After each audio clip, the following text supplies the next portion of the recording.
2 tahun Direktorat Interdiksi Narkotika Ditjen Bea Cukai menjalani tugas memberantas peredaran dan penyelundupan narkoba di Indonesia. Tentunya dalam menjalankan tugas, Direktorat Interdiksi Narkotika tidak bisa bekerja sendiri. Ia perlu menjalin kerjasama dengan Badan Narkotika Nasional, BNN, kepolisian dan juga organisasi kepabeanan, pengawasan keluar masuk barang dari luar negeri, dunia. Direktorat tersebut masuk dalam World Customs Organization kepabeanan untuk melaporkan ungkapannya di salah satu website tertentu. Direktur Direktorat Interdiksi Narkotika Bea Cukai, Syarif Hidayat menerangkan, pihaknya menjalin kerjasama dengan anggota World Customs Organization di dalam pertukaran data dan informasi.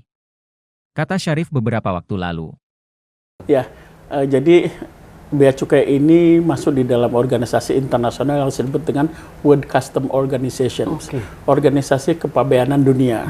Nah, kita ada kerjasama sesama negara anggota World Customs Organization di dalam pertukaran data dan pertukaran informasi, termasuk informasi tentang hal yang seperti ini. Kita juga ada jaringan online pelaporan. Gitu. Jadi setiap negara bisa melaporkan tangkapannya dan disampaikan di dalam website tertentu ya, sehingga negara lain juga bisa melihat. Gitu. Jadi seperti itulah kira-kira. Kemudian yang kedua, dengan negara tetangga, dengan Malaysia, kita menjalin kerjasama pengawasan perbatasan. Gitu. Jadi kita selalu ada joint task force ya. Joint task force untuk mengawasi perbatasan antara Indonesia dengan Malaysia, utamanya di sepanjang perbatasan Kalimantan dengan Malaysia Timur ya, Sabah Sarawak. Gitu. Ya, kemudian juga dengan Australia juga kita melakukan kerjasama, ya lebih kurang sama seperti itu.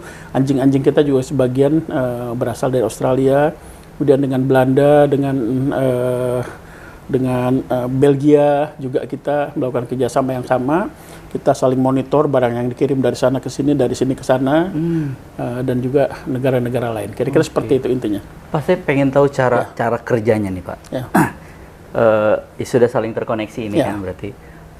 Terus apakah Bea Cukai baru bekerja ketika ada laporan gitu? Ini akan ada barang masuk dan dicurigai membawa atau menyamarkan narkotika ke dalam produknya. Itu pihak Bea Cukai mengajak polisi, kemudian BNN juga, atau gimana Pak? Jadi cara kerja kita begini Mas. Kita melakukan pengawasan terhadap barang-barang yang masuk dari luar negeri. Random?